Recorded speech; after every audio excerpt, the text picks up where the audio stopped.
The woman's name has not survived in any record that anyone has thought to preserve, and the date was sometime in the autumn of 1936, and what she was doing was the same thing she did twice a week in the same store on the same 2 days, which was walking the aisles of the Standard Food Store on North Robinson Avenue in Oklahoma City with a wire shopping basket hanging from the crook of her right arm. The basket was the kind every grocery store in America provided to its customers in that era, a shallow wire frame with a handle, about the size of a large kitchen pot, capable of holding perhaps 6 or 8 cans of food before the weight of it made the arm that carried it begin to ache.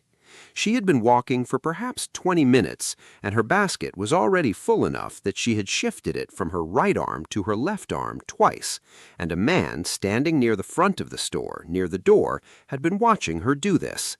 His name was Sylvan Goldman. He owned the store, and the thing he was watching, a woman switching a heavy basket from one arm to the other because both arms were getting tired, was the thing that he could not stop thinking about for the next 4 months.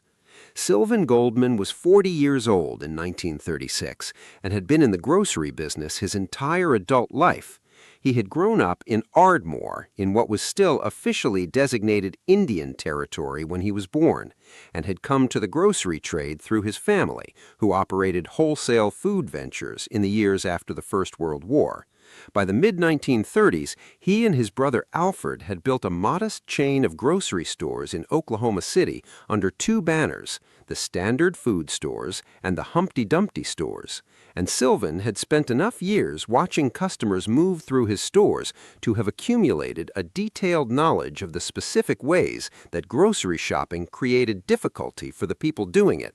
He knew which aisles moved slowly and which moved fast. He knew which displays customers stopped at and which they walked past. And he knew that the wire shopping basket every store gave its customers was, for a shopping trip of any significant length, a genuinely uncomfortable object to carry, because he had watched thousands of people carry it and had seen what it did to their arms and their posture and their willingness to stay in the store and keep buying. The wire shopping basket was not new in 1936. It had been a fixture of American grocery stores for decades, long enough that neither the stores nor the customers who used them thought of it as a design problem any more than they thought of the shelves as a design problem or the floor as a design problem. It was simply the object you took from the stack near the door when you entered and returned to the stack when you left, and the weight of what you put in it was, in the implicit understanding of the era, your problem rather than the store's problem. The store's job was to stock the shelves. Your job was to carry what you selected from them. If you could not carry much because your arms were limited in what they could hold, or because you were older than carrying heavy things comfortably allowed, you bought less, and the store sold less, and the arrangement was accepted as the natural limitation of the form, rather than as a problem that the form itself had created, and that the form itself could be changed to solve. Sylvan Goldman understood it as the latter. That was the difference between him and the other grocery men in Oklahoma City, and it is the difference that explains why the shopping cart exists at all. What Goldman understood, standing near the door of his store, watching the woman with the wire basket, was something that was not an insight so much as an arithmetic. If a customer's arms could hold 8 pounds of groceries before fatigue and discomfort began to influence her choices, then his store would sell 8 pounds of groceries to that customer on that visit. If a customer could somehow bring 40 pounds of groceries through the store without her arms ever being asked to hold the weight, the limit on what she bought would be something other than the physical capacity of her body. It would be her appetite, her budget, her needs for the week, her sense of what her family required. These were limits too, but they were larger limits than the ones her arms imposed, and the difference between what those larger limits allowed and what her arms allowed was the difference between what Goldman's store was selling and what it could sell. He went home that evening and sat in his kitchen with a folding chair and a pair of wire baskets and began working on what would become, in the course of 4 months of evening hours in that kitchen, the object that nobody on earth wanted. The prototype that Goldman built in his kitchen in the winter of 1936 was a folding chair with two wire baskets attached to a frame of metal tubing that could be wheeled through a store. The baskets were mounted one above the other on the frame, which sat on four wheels, and the wheels were the same kind of caster wheels used on industrial dollies and hospital equipment. The frame itself folded when not in use, which was a feature Goldman believed was essential to any grocery store operator who would have to store dozens of these things in a space that was not designed to accommodate them. The folding mechanism worked the same way a folding chair works, with a hinge at the side that allowed the frame to collapse flat, and Goldman tested it in his kitchen by folding and unfolding it until he was satisfied that a store employee could operate it without instruction and without difficulty. The whole thing, folded, was about the size of a large suitcase. Unfolded, it was approximately the size of a piece of furniture, which was larger than any object a grocery customer had previously been expected to push through a grocery store, and Goldman was aware that this was going to be a problem. Goldman took his prototype to a man named Fred Young, a carpenter who did commercial work in Oklahoma City, and asked Young to build a version of it that could be manufactured in quantity. Young built several, and Goldman had them installed in his standard stores in June of 1937, placed near the entrance in a stack with a sign explaining that customers were welcome to use them free of charge. He watched the entrance on the first morning they were available with the specific attention of a man who has spent 4 months building something and is now about to find out what the world thinks of it. What the world thought of it, as represented by the customers of the Standard Food Store on North Robinson Avenue on a June morning in 1937, was that they did not want it. Men walked past the stack of carts without stopping. Women walked past the stack of carts without stopping. Older customers, who Goldman had assumed would be the most enthusiastic adopters because their arms were the most limited, walked past the stack of carts without stopping. By the end of the first morning, not a single customer had taken a cart. By the end of the first week, the number was still effectively 0. The carts sat near the entrance, folded in their stack, and the customers of the Standard Food Store continued to carry their wire baskets exactly as they had always done. Goldman talked to customers that first week and the weeks that followed and collected the reasons they gave for not using the carts, and the reasons were consistent enough to constitute a pattern. Women told him that they had spent their lives carrying things and did not need a cart to carry their groceries. Men told him that a cart was something for women and children and that they were perfectly capable of carrying their own purchases. Older customers told him that the cart made them feel old, as if they could not manage without assistance, and they could manage and they would like to manage, thank you.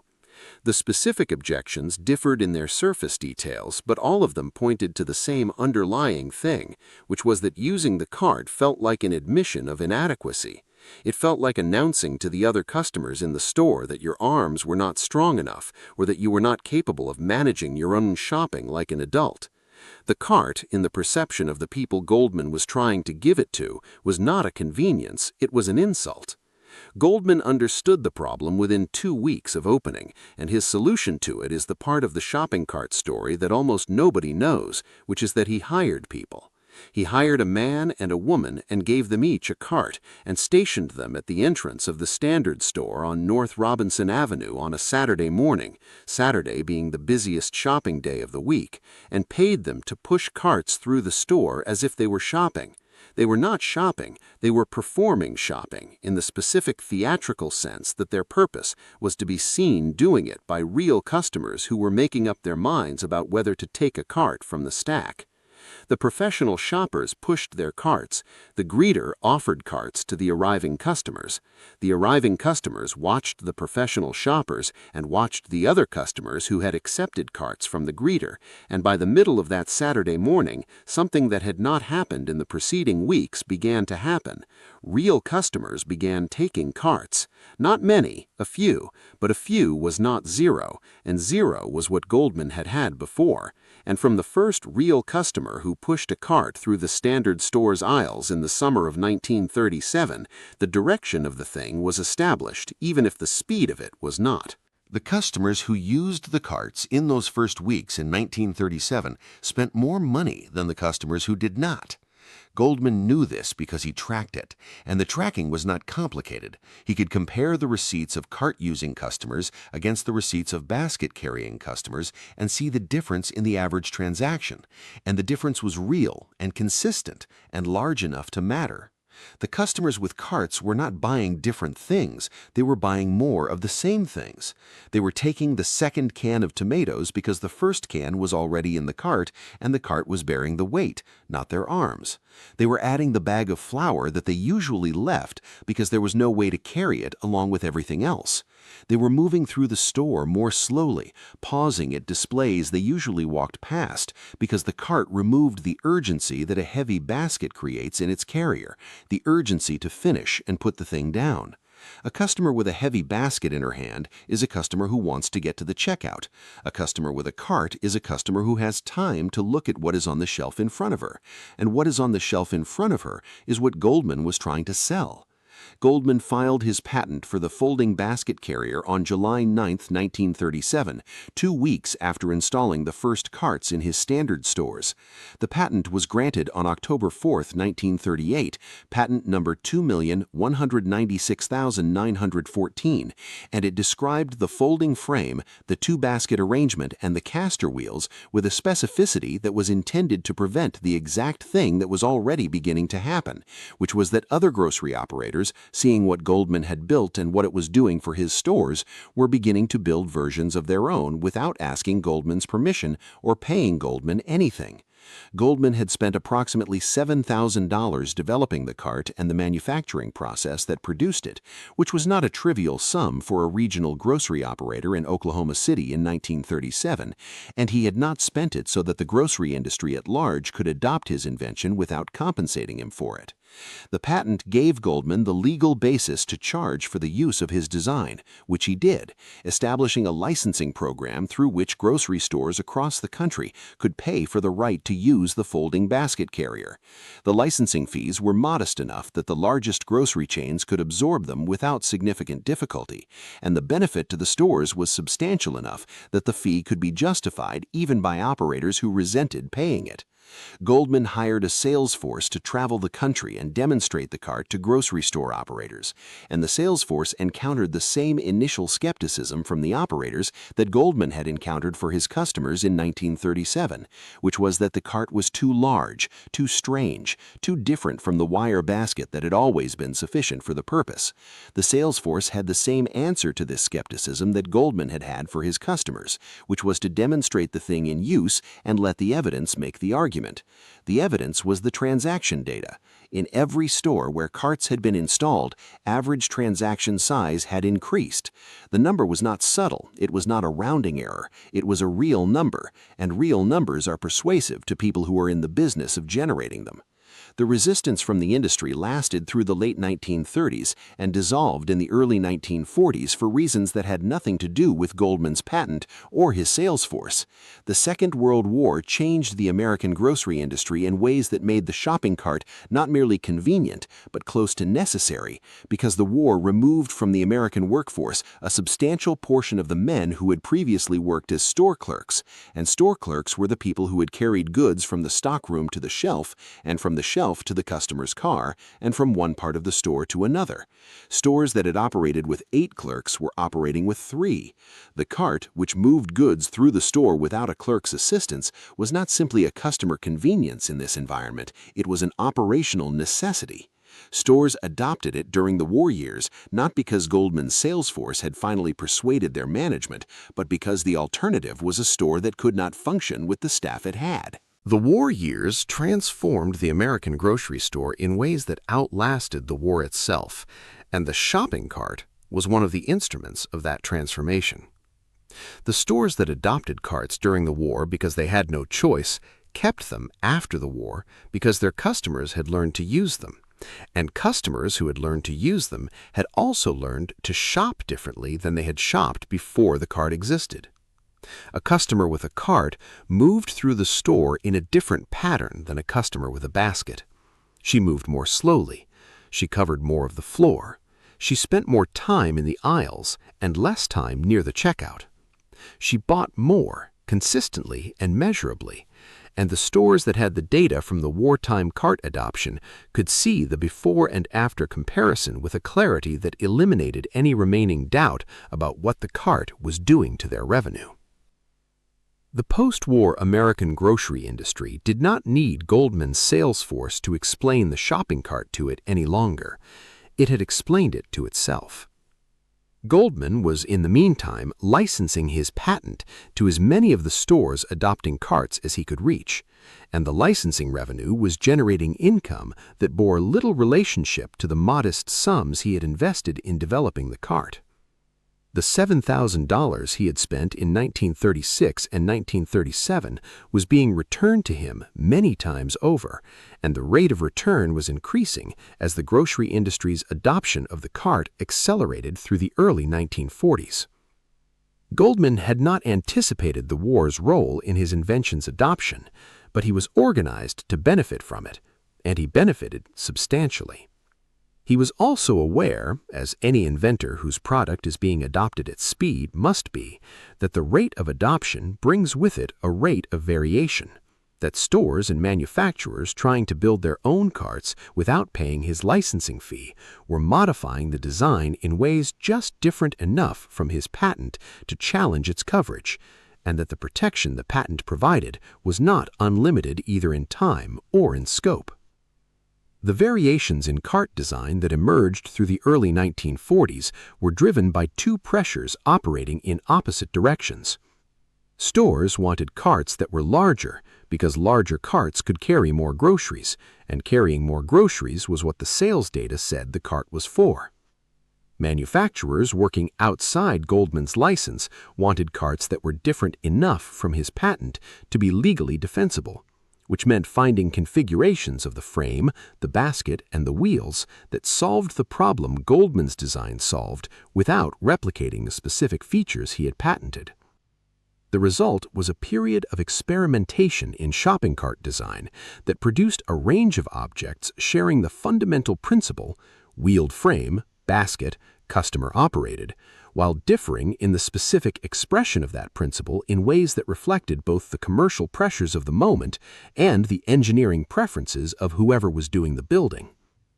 The cart that won this competition, the form that persisted beyond the experimental period and became the standard that all subsequent shopping carts would be measured against, was not Goldman's original folding design. It was a design developed by an inventor named Orla Watson, a Kansas City man who had been thinking about shopping carts since the late 1930s and who in 1946 filed a patent for a cart that could nest with other carts of the same design when stored, one cart sliding inside the next in a telescoping arrangement that allowed 100 carts to occupy the space that Goldman's original folding design would have required 40 carts to fill. The nesting cart was a solution to a problem that Goldman's cart had created, which was that grocery stores filling with carts needed somewhere to put them when they were not in use, and the space required for that storage was competing with the space required for selling groceries. Orla Watson had been working on the problem of shopping cart storage since he had seen Goldman's cart demonstrated at a grocery industry trade show, and had noted, with the specific attention of a man who was thinking about the same problem from a different angle, that the folding mechanism Goldman had built into his cart was clever, but that it did not solve the storage problem so much as compress it. A folded cart occupied roughly half the space of an unfolded cart, but half the space was still space, and a grocery store with 200 carts needed to store 200 of them somewhere every night. Watson's insight was that the storage problem was not a matter of making each individual cart smaller, but of making the carts fit inside each other, the way paper cups fit inside each other, or the way dining chairs can be stacked in a way that folding chairs cannot. If the front of one cart could slide inside the rear of another cart when they were aligned, the stack of carts would take up approximately the space of one cart plus a small increment for each additional cart nested within it, and 100 carts could be stored in the space of perhaps 6 or 7 individual carts standing alone.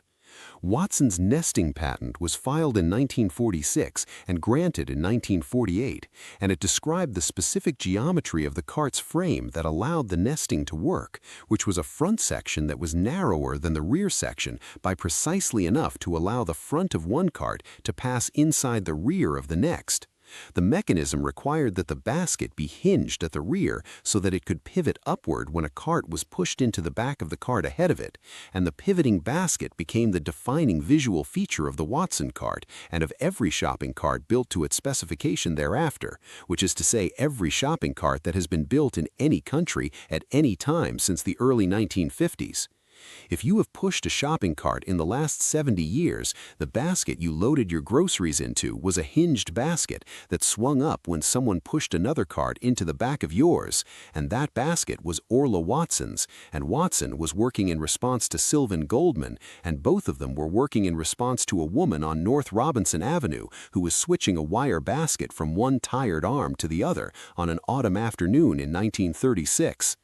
Goldman's reaction to Watson's nesting cart was not passive. He sued. He argued that Watson's design infringed his patent, and the litigation between the two men moved through the court system through the late 1940s and into the early 1950s. The courts ultimately determined that Watson's nesting mechanism was sufficiently different from Goldman's folding mechanism to constitute an independent invention, which meant that Watson's patent was valid and Goldman's claim against it was not. Goldman accepted the outcome and turned his attention to licensing Watson's design, which had by then become the standard, rather than continuing to promote his own folding design against a market that had decided the nesting cart was superior. The pragmatism of this response is characteristic of Goldman's approach to the shopping cart throughout its history. He was not a man who was attached to the specific form of his invention. He was attached to what the invention did, which was move more groceries through a store per customer per visit. And if Watson's cart did that better than his own, then Watson's cart was what the stores should have. The licensing revenue Goldman received from the shopping cart through the late 1940s and into the 1950s was by that point the foundation of a business empire that had little to do with groceries. Goldman had sold his grocery stores in 1944 during the peak of the wartime cart adoption, at a moment when the stores were generating strong revenue and at a price that reflected that strength. The money from the sale, combined with the cart licensing income, gave Goldman the capital to invest in real estate and other ventures that would eventually make him one of the wealthier men in Oklahoma, not because he had sold groceries, but because he had watched a woman switch a wire basket from one arm to the other and had spent 4 months in his kitchen trying to understand what she was telling him by doing it. The cart had been the beginning of something larger than the cart, which is not unusual in the history of inventions, but is worth noting in the case of the shopping cart because the cart itself is so ordinary, so entirely integrated into the routine of modern life, that it requires a deliberate effort to remember that it was once something no one wanted. The post-war American grocery store was a different institution than the grocery store that Sylvan Goldman had watched his customers navigate with wire baskets in 1936, and the shopping cart was a significant cause of the difference, though not the only one. The stores that opened in the late 1940s and throughout the 1950s were larger than their pre-war predecessors, and they were larger in part because the cart made it possible to build them larger. A grocery store whose customers carry their purchases in a basket is a grocery store constrained by the physical limits of what a human arm can hold, because no customer will walk to the far end of a very long store to get a can of soup if the walk back with a full basket will be punishing. A grocery store whose customers push their purchases in a cart is a grocery store that can be as long as the real estate allows and as wide as the budget permits, because the distance the cart travels is not a burden to the customer, in the way that the distance a basket travels is a burden to the arm. The supermarket, as an architectural form, was enabled by the shopping cart in the same way that the suburb was enabled by the automobile. The cart did not cause the supermarket in any simple causal sense, but the supermarket as it actually existed, with its 40,000 square feet of floor space and its 18,000 individual products, could not have existed without the cart that made it navigating it practical. The parking lot that surrounded the post-war supermarket was itself a consequence of the shopping cart, or rather a consequence of the same change in shopping behavior that the cart had produced. A customer who bought more groceries per trip because a cart allowed her to buy more groceries per trip was a customer who could not carry what she had bought to public transportation and take it home that way. The groceries filled the cart, and the cart had to be unloaded into a car, and the car had to be parked somewhere, and the somewhere was the parking lot that grew around the supermarket in the post-war years until the parking lot was frequently larger than the store itself. The relationship between the shopping cart and the automobile is not usually described as a causal one, but the volume of groceries that a cart made it comfortable to buy in a single trip was a volume that essentially required a car to transport home. And the stores understood this and built for it, and the parking lot became the visible expression of the cart's effect on how much Americans bought when they went grocery shopping.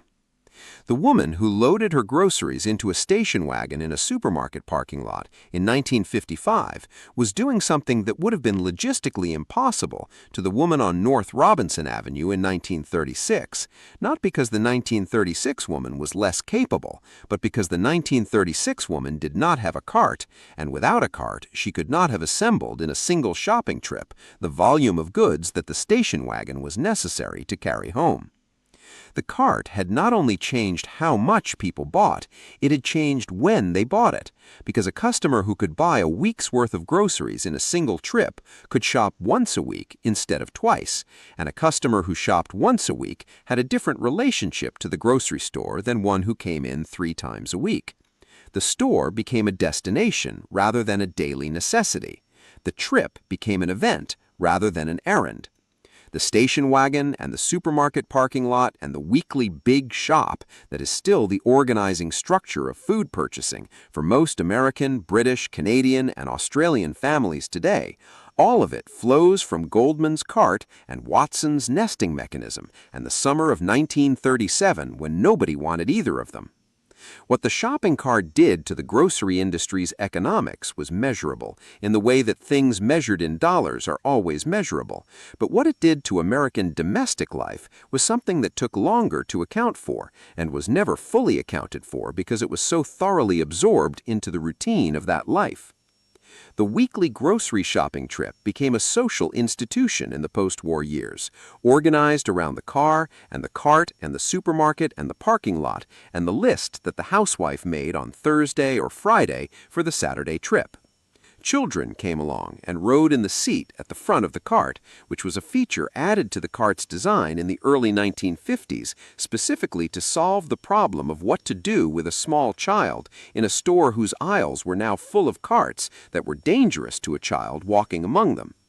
The child in the cart seat is so familiar an image of 20th century American domestic life that it is difficult to see it as a solution to an engineering problem. But it was, and the problem it solved had been created by the cart itself, which is a pattern that technological adoption produces with enough frequency to count as a rule. The child seat at the front of the shopping cart was introduced not by Goldman and not by Watson, but by a variety of manufacturers responding to the specific problem that small children presented in large stores full of wheeled carts.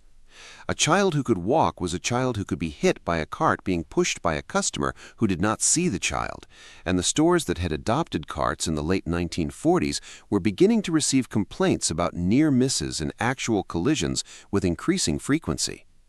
The solution was obvious once someone thought of it, which is always how obvious solutions present themselves, not as obvious at the time but as inevitable afterward.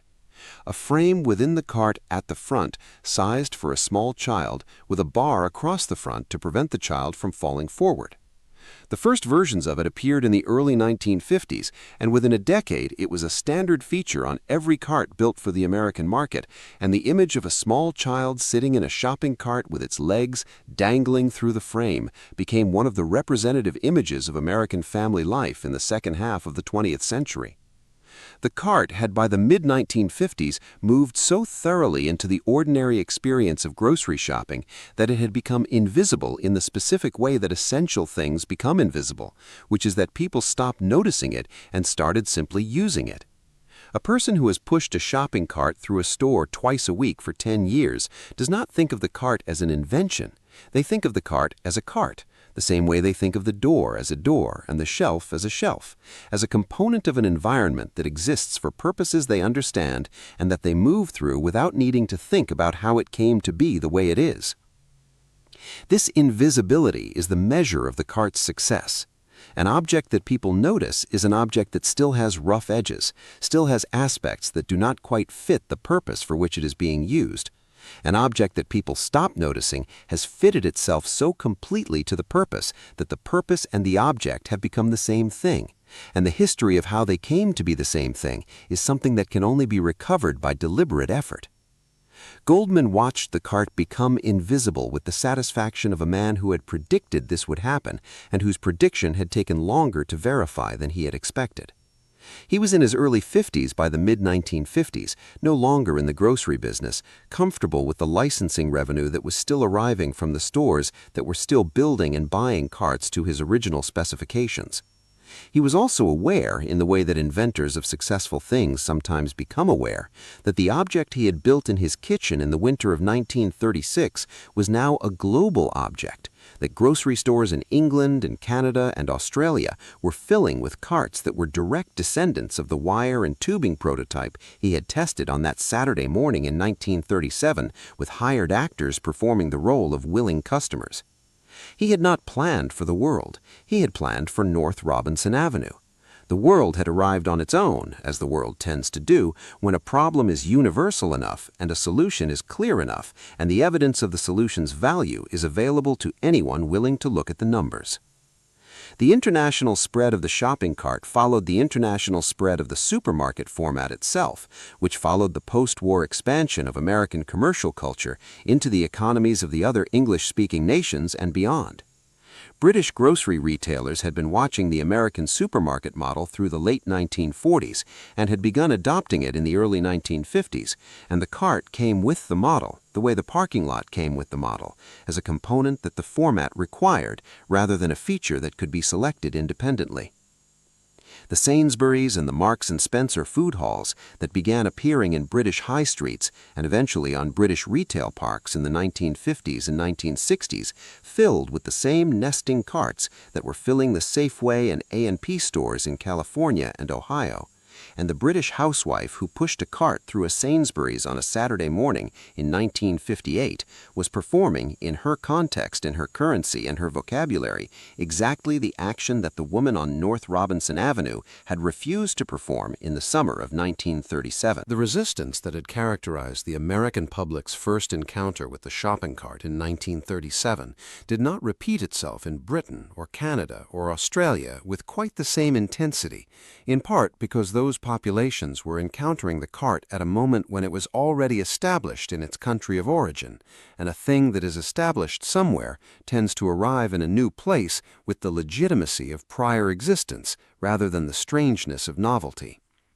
British shoppers in 1958 were not being asked to accept a strange new object that an Oklahoma City groceryman had invented. They were being given access to something that Americans already had, and the aspiration to the American standard of post-war domestic life that was a significant feature of British popular culture in the 1950s meant that the shopping cart arrived in British stores with a cultural endorsement that Goldman had not been able to provide for it in American stores in 1937.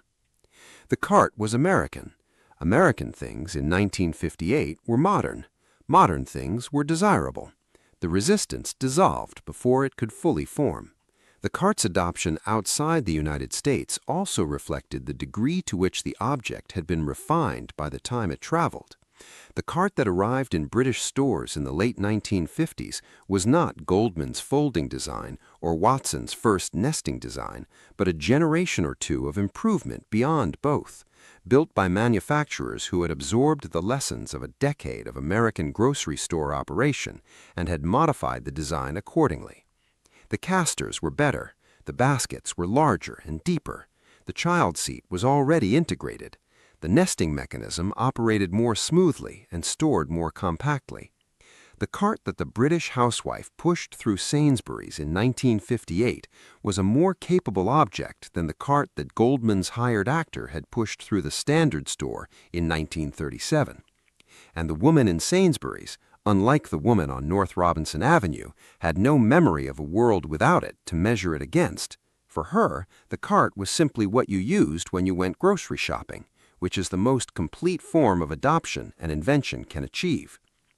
The decade between 1950 and 1960 was the decade in which the shopping cart finished becoming what it still is, in the sense that the fundamental design parameters were established in that decade and have not changed in any essential way since. The nesting mechanism Watson had patented in 1948 became universal. The child seat became standard. The basket size settled into a range that reflected the volume of a typical American or British weekly shop, as that shop existed in the post-war prosperity of the 1950s. The casters settled on a four-wheel configuration with swiveling front wheels that allowed the cart to be steered and pushed simultaneously, which sounds obvious but had been a source of experimentation through the early adoption period, when various numbers of wheels and various wheel configurations had been tried and found wanting. By 1960, the shopping cart looked, in all its essential features, like the shopping cart you will find in any supermarket in any English-speaking country today. The subsequent 60 years have produced refinements in materials and manufacturing, but the object those refinements have been applied to is the object that Orla Watson designed and Goldman adopted in the late 1940s. Built in response to the cart that Goldman had assembled in his kitchen and the woman he had watched on North Robinson Avenue. By 1960, Goldman's licensing income from the cart had made him wealthy enough that the grocery business he had sold in 1944 was a relatively small chapter in his financial history. The patent itself had expired by then, which meant that any manufacturer could build and sell shopping carts without paying Goldman anything. And the manufacturers were doing exactly that, producing carts in the hundreds of thousands and selling them to the supermarket chains that were opening new stores at a rate of several hundred a year across the country. Goldman did not resent the expiration. He had earned from it what was reasonable to earn from it, and the industry that had adopted the cart was, by 1960, an industry so thoroughly organized around it that the cart's inventor was to that industry a historical footnote rather than an active commercial presence. The footnote was accurate, and the money was real, and Goldman was satisfied with both, which is a form of satisfaction that inventors do not always achieve, and which Goldman had earned by doing something that took more courage than the wire basket and the folding chair might suggest, which was to believe that a problem everyone had accepted as a condition of grocery shopping was actually a problem that a kitchen and 4 months and a hired actor on a Saturday morning could solve. Goldman spent the 1960s and 1970s as a wealthy man in Oklahoma City, known in that community more for his philanthropy and his real estate holdings than for the shopping cart, which was by then too ordinary an object for most people to connect to any individual inventor. He had established a foundation that funded medical and educational institutions in Oklahoma, and the foundation's activities were the public face of his wealth in a way that the shopping cart never was, partly because he did not promote the cart's connection to himself, and partly because the journalists and editors who covered Oklahoma City's wealthy residents in the 1960s and 1970s found a foundation that funded hospitals more interesting than a man who had invented something that everyone used without thinking about it. The invisibility that was the measure of the cart's success was also, in Goldman's public life, the measure of his anonymity as its inventor. He had made something so ordinary that the ordinariness had swallowed the making. The cart was not completely forgotten as an invention in Goldman's lifetime. Several profiles appeared in business publications through the 1970s and early 1980s that told the story of the cart's origin and credited Goldman with it, and Goldman was cooperative with the journalists who sought him out, patient in explaining the wire basket and the folding chair and the hired actors and the woman who would not take a cart because she did not need anyone's help carrying her groceries. He told the story without apparent bitterness about the Watson patent dispute or the manufacturers who had built carts without licensing his design, and without apparent pride in the magnitude of what the cart had become, which was one of the most manufactured and most used objects in the modern commercial world. He told it the way a man tells a story about something he did a long time ago that turned out to matter more than he expected, which is the tone of a man who has had time to understand the proportions of what he accomplished without needing to inflate them. Watson, who had patented the nesting mechanism that made the modern shopping cart possible, lived a quieter life than Goldman and attracted less attention from the journalists who occasionally reconstructed the cart's history. He had been a craftsman and inventor rather than a businessman, and the patent licensing revenue from his nesting design had not generated the kind of wealth that Goldman's broader commercial activities had produced. Watson died in 1981 in Kansas City, having spent his later years in modest circumstances, known primarily to his family and neighbors rather than to the grocery industry or the public. His name does not appear in most histories of the shopping cart, which tend to begin and end with Goldman, partly because Goldman's story is more dramatic. The man who hired actors to demonstrate his own invention to customers who refused to use it has a better narrative shape than the man who solved the storage problem, and partly because Watson's contribution, the nesting mechanism, is so thoroughly absorbed into the object that most people cannot imagine Watson's contribution as a contribution at all. Goldman died on November 25, 1984. He was 84 years old and worth approximately $200 million, which was a large fortune for any American in 1984 and a very large fortune for an Oklahoma City man who had made most of it from a wire basket on wheels. The obituary in the New York Times was brief and accurate. It identified him as the inventor of the shopping cart and noted his philanthropic activities and described the cart's origin in the Standard Food Store on North Robinson Avenue in Oklahoma City in 1937. The obituary did not attempt to calculate how many shopping carts were in use in the world at the moment of Goldman's death, and the number would have been difficult to calculate precisely, but the American grocery industry alone was operating in the early 1980s with approximately 30 million carts in use across the country's supermarkets and grocery stores, and the international number was several times that.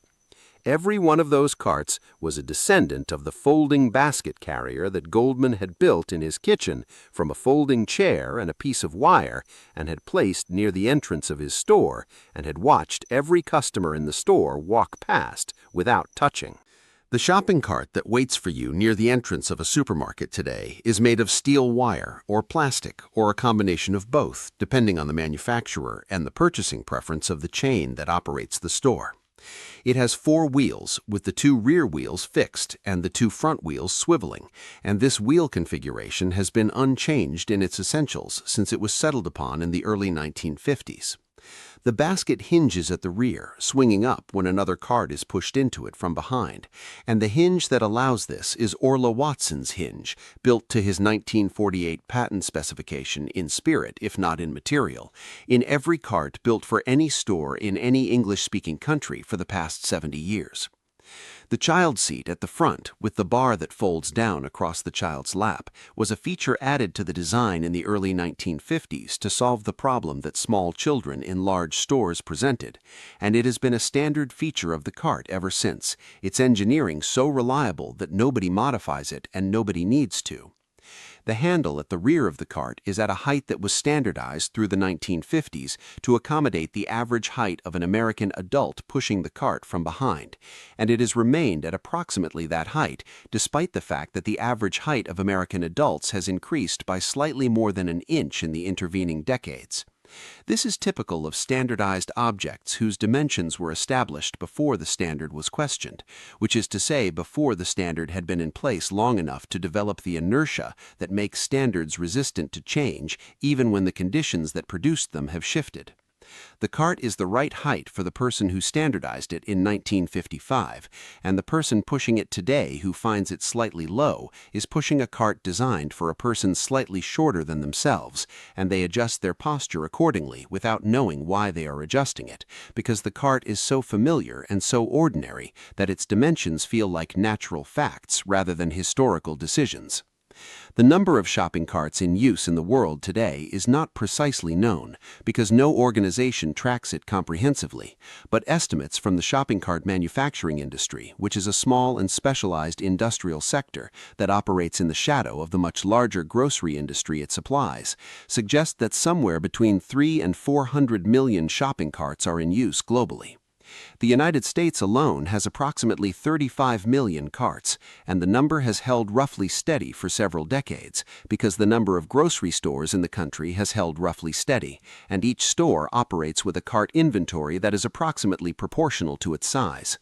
The carts last somewhere between 5 and 15 years in active service, depending on how hard the store's traffic is and how much damage they accumulate from the specific hazards of grocery store operation, which include being pushed into things by customers who are not paying attention to where they are going, and being left in parking lots where they roll into cars at speeds that are low enough not to cause injury and high enough to dent doors. The shopping cart corral, the designated area in a supermarket parking lot where customers are expected to return their carts after loading their groceries into their vehicles, is a problem that Goldman did not anticipate and Watson did not solve, and that the grocery industry spent several decades addressing with varying degrees of success. Goldman's cart was designed for use inside the store. The problem of what happened to it after the customer left the store with their groceries was a problem that arose from the adoption of the car and the supermarket parking lot and the weekly shop that the cart had helped create. And it was a problem that supermarkets addressed first by hiring people to retrieve the carts from the parking lot, and later by designing areas within the parking lot where customers could leave them without walking all the way back to the store entrance.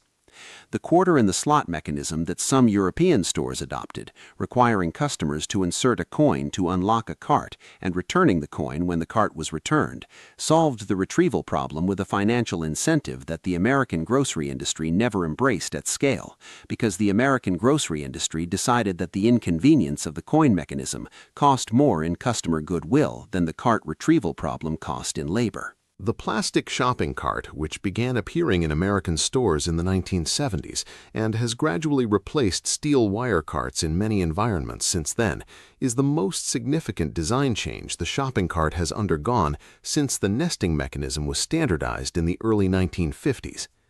Plastic carts are lighter than steel carts, which makes them easier to push and easier to nest in large quantities. They are also quieter, which matters in stores where the noise of steel carts on hard floors has accumulated over the decades into one of the defining auditory experiences of grocery shopping, the specific metallic rattle of a steel cart on a stone or tile floor, a sound that announces grocery shopping the way the bell announces a church service and the whistle announces a train. The plastic cart does not rattle. It moves in relative silence through the store's aisles, and some chains have embraced the silence, and some have found it slightly wrong, slightly less like a grocery store than the version they grew up in, and the preference for steel carts in certain stores is, in some cases, a preference for the sound as much as for the object. The cart that is most familiar to the generation of shoppers who grew up in American, British, Canadian, and Australian supermarkets in the 1960s and 1970s is the steel wire cart with the plastic handle at the back and the hinged basket and the child seat with the 2 leg holes in the front. And the familiarity of that cart is not simply visual familiarity, but the full sensory familiarity of an object encountered hundreds of times in childhood, its weight and its sound, and the specific wobble of a cart whose front wheels are slightly misaligned, a wobble that every grocery shopper knows and manages without thinking by adjusting the direction of their push. The cart of that generation's childhood is not more functional than the cart of today. It is simply more familiar, which is not the same thing, but feels, in the specific register of childhood memory, like it might be. Sylvan Goldman did not push shopping carts in his later years. He was a wealthy man in a city where wealthy men were not expected to do their own grocery shopping, and the cart that bore his invention moved through the stores of Oklahoma City and through the stores of every other city in the English-speaking world without him in any of them. He had watched the invention leave his kitchen and leave his patent filing and leave his licensing agreements and leave any connection to him that most of the people using it would ever be aware of, and it had become the thing that all successful inventions become, which is a thing so thoroughly integrated into the practice it was designed to serve that the practice can no longer be imagined without it.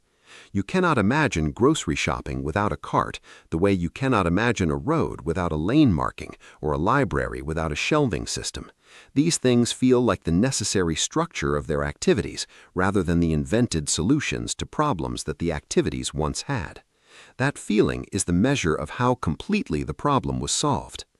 The woman who reaches for a cart at the entrance of a supermarket today does not think about Sylvan Goldman or Orla Watson or North Robinson Avenue in Oklahoma City or the summer of 1937. She does not think about the woman whose tired arms gave Goldman the problem he spent 4 months solving. She does not think about the hired actors who pushed carts through the aisles of a grocery store in Oklahoma City on a Saturday morning to show the real customers what the carts looked like in use. She does not think about Watson's nesting mechanism or Goldman's patent dispute or the wartime clerk shortage that forced the grocery industry to adopt the cart faster than Goldman's sales force could have managed on its own.